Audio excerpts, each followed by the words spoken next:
প্রথম দিনেই খলিলুর রহমান সাহেব পররাষ্ট্রমন্ত্রী হিসেবে শপথ করেছেন, যেটা তিনি তার আগের শপথের পরিপন্থী কাজ করেছেন। প্রায় 53টি আসনে আমরা অফিসিয়ালি আমাদের অভিযোগ দাখিল করেছি এবং সেই ভিত্তিতে ফার্দার আইনি যে লড়াই, সেই লড়াই অব্যাহত আমরা রাখছি এখন। কিন্তু গতকালকে আমরা একটা রাজ সাক্ষী পেয়েছি। সেই রাজ সাক্ষীর নাম হচ্ছে সাবেক উপদেষ্টা অধ্যাপিকা রিজওয়ানা, অ্যাডভোকেট রিজওয়ানা।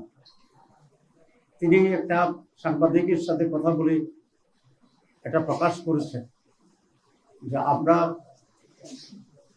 যারা তার ভাষা নারীদের উপযুক্ত অধিকারকে নিশ্চিত করতে পারে নাই, তারা বিরোধী দলে থাকলেও আমরা কিন্তু তাদেরকে মূলধারা বা প্রধান শক্তি হিসাবে আমরা আসতে দিই। তাহলে বোঝা যায় আমরা যে ইলেকশন ইঞ্জিনিয়ারের যে কথা আসছিল বা আসছে, সেটাকেই উনি নিজেই স্বীকার করে রাজ সাক্ষী হয়েছে। আমরা এখন এটাকে জানতে চাই ওনার কাছে বা তত্ত্বাবধায়ক সরকারের কাছে এবং আজকের সরকারের কাছে, যে তারা তাদের যোগসাজশে কি ইঞ্জিনিয়ারিং এর মাধ্যমে বাংলাদেশ জামাত ইসলামীকে মূলধারা বা প্রধান দল হিসাবে মেজরিটি পেতে তারা বাধাগ্রস্ত করেছে এবং সুযোগ দেয়। এবং আমরা এটাও জানতে চাই মাননীয় সাবেক উপদেষ্টার কাছে এই ইঞ্জিনিয়ারিং এ ওনার সাথে আর কারা কারা জড়িত ছিল, পুরা গভর্নমেন্ট ছিল নাকি গভর্নমেন্টের একটি শক্তিশালী অংশ ছিল যারা নির্বাচনকে প্রভাবিত করেছে, এবং তাদের ডিজাইন অনুসারে সেখানে DC, SP, পিওনো, OC, presiding officer ইত্যাদি নিয়োগ করে আইন শৃঙ্খলা পরিস্থিতির লোকদেরকে নিয়ন্ত্রণ করে তারা তাদের এই কাঙ্ক্ষিত যে সংখ্যা, সেই সংখ্যায় একটি দলকে জিতানোর জন্য তারা ব্যবস্থা গ্রহণ করছে। তাদের কাছে এটা স্পষ্ট করতে হবে।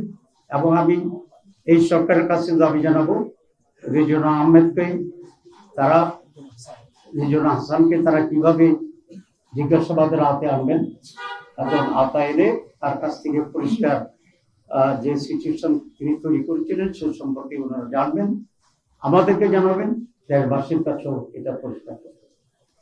আমরা নির্বাচনের আগেও কয়েকজন উপদেষ্টার ব্যাপারে অভিযোগ এনেছিলাম এবং আপনারা দেখেছেন ইন্টারিম গভর্নমেন্ট নিজেকে তত্ত্বাবধায়ক সরকারের সমপর্যায়ে নিরপেক্ষ সরকার হিসেবে প্রতিবাদ করেছিল এবং সে ভূমিকা তারা আছে সেটা তারা বলার চেষ্টা করছে। এবং একটি নীতিগত কথা ছিল যে ইন্টারিম গভর্নমেন্টে যারা দায়িত্বে থাকছেন উপদেষ্টা হিসেবে, তারা কোন সরকারে দলীয় সরকারে তারা কোনো ধরনের অংশগ্রহণ করবেন না, কোনো মন্ত্রিত্ব গ্রহণ করবেন না।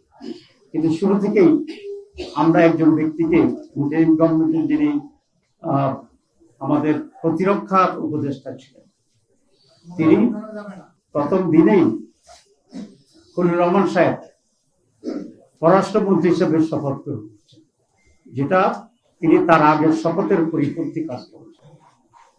এখানে এটা স্পষ্ট যে খলিলুর রহমান ছিল লন্ডন কনস্পিরেসির প্রধান নেতা এবং সেখান থেকে তিনি সরকারকে মোটিভেট করে ষড়যন্ত্র করে বর্তমান যারা সরকারে আছেন তাদেরকে সুবিধা দেওয়ার জন্যই উনি অব্যাহতভাবে কাজ করেছিলেন এবং তার সেই কাজের পুরস্কার হিসাবেই উনি পররাষ্ট্রমন্ত্রীর এই রিওয়ার্ডটা উনি পেয়েছেন।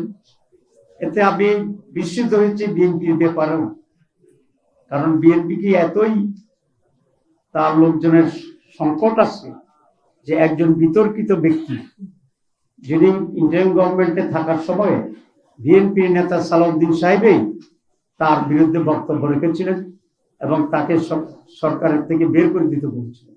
তো এই খারাপ লোকটা, যেটা বিএনপির দৃষ্টিতে তখন খারাপ ছিল, এবং সালাউদ্দিন সাহেবের বক্তব্যের পর উনি বিএনপির সাথে নিশ্চয়ই গোপনে এমন এক কন্ট্যাক্টে গেছেন যে তারা বিএনপির স্বার্থ সংরক্ষণের জন্য উল্লঙ্ঘভাবে ভূমিকা দিয়েছেন, যে কারণে বিএনপির আস্থাভাজন হয়ে আবার তিনি বিএনপির মন্ত্রী হয়েছেন। কারণ নিশ্চয়ই বিএনপির সাথে ওনার এমন এক কমিটমেন্ট ছিল, বা ওনার সাথে বিএনপির এমন এক কমিটমেন্ট ছিল যে উনি ইন্টারিম গভর্নমেন্টের থেকে বিএনপিকে হেল্প করবে নির্বাচনে, আর বিএনপি সরকার গঠন করলে ওনাকে মন্ত্রী বানাবে। এই দুটাই কিন্তু তাদের অবস্থান দিয়ে পরিষ্কার হয়। সুতরাং খলিলুর রহমান সাহেবকেও একইভাবে জিজ্ঞাসাবাদে আনা উচিত এই সরকারের, এবং যে কি ধরনের কনস্পিরেসি রিজওয়ানা সহ অন্যরা তারা করেছেন, যে জাতিকে একটি সুষ্ঠু নির্বাচন থেকে তারা বঞ্চিত করছে। কারণ একটি সুষ্ঠু নির্বাচন এই জাতির জন্য অত্যন্ত প্রয়োজন ছিল, তাদের মনের আকাঙ্ক্ষা ছিল, তাদের দাবি ছিল। কারণ গত 56 বছরে এই জাতি কোনো নির্বাচন পায়নি।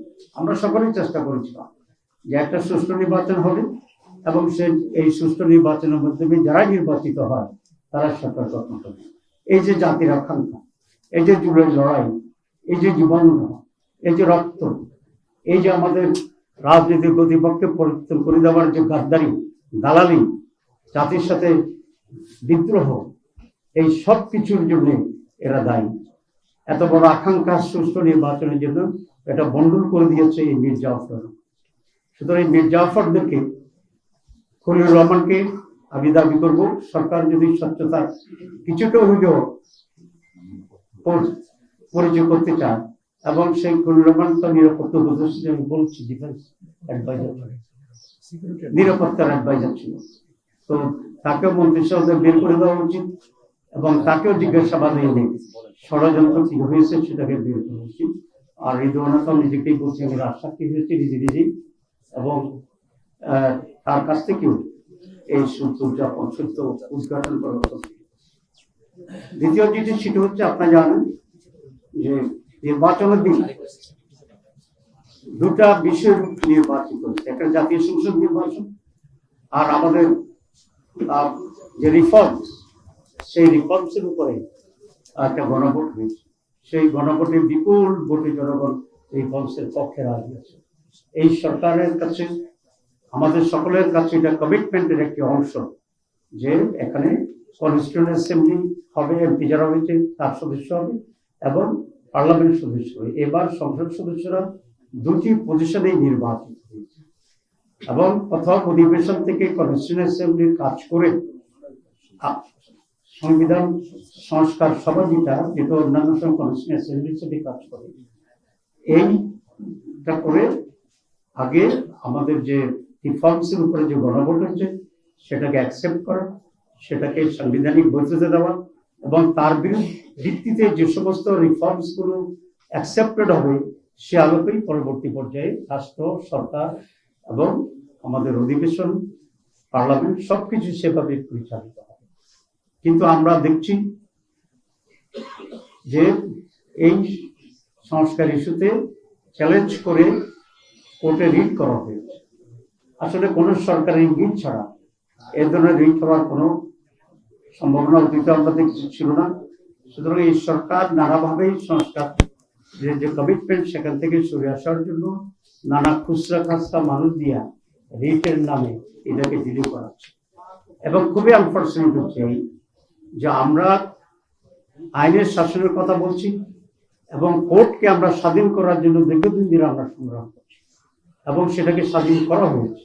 কিন্তু স্বাধীন হইলেও কতিপয় জাজরা মানসিকভাবে নিজেরা স্বাধীন হতে চায় না।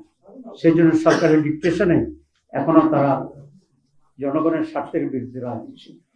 যে রায় তারা দিয়েছে এটার বিরুদ্ধে আমরা আবার আইনি লড়াই করব, সাথে সাথে জনগণকে সংগঠিত করে পার্লামেন্ট এবং পার্লামেন্টের বাইরে আমরা এর বিরুদ্ধে জনগণ গড়ে তুলব, এবং সরকার এটা নৈতিক দায়িত্ব যে সংস্কারের উপর গণভোট হয়েছে, জনম্যান্ডেটকে যে কারণে তারা সকল মেজরিটি, সকল আজকে কেন বলছি একদিন আমরা বলি নাই, আজকে সকল বলছে জন্য বিরাট এক সাক্ষী পাওয়া গেছে যে যারা নিজেরাই বলছে যে আমরা ইঞ্জিনিয়ারিং করে ইলেকশন জামাত ইসলামীকে আমরা মেজরিটি হতে দেই নাই। তো সুতরাং এখন তো এটা বলার বা এটা তার কনফিউশন দেওয়ার কোনো সুযোগ নেই। তো সকল মেজরিটি পাওয়ার পরে তারা গভর্নমেন্ট ফর্ম করার পরে তাদের এটা দায়িত্ব যে রিফর্মস প্রস্তাবনার উপরে যে গণভোট হয়েছে, যেখানে বেশি ভোট পাওয়ার দাবি করে তারা সরকার গঠন করছে, তাদের নৈতিক যে অবস্থান, সে কারণে বেশি ভোটে গণভোট জিতার কারণে এটাকে ইমপ্লিমেন্ট করা গণতন্ত্রের দাবি, নৈতিকতার দাবি এবং জনমতের কে সম্মান করা, শ্রদ্ধা করার দাবি।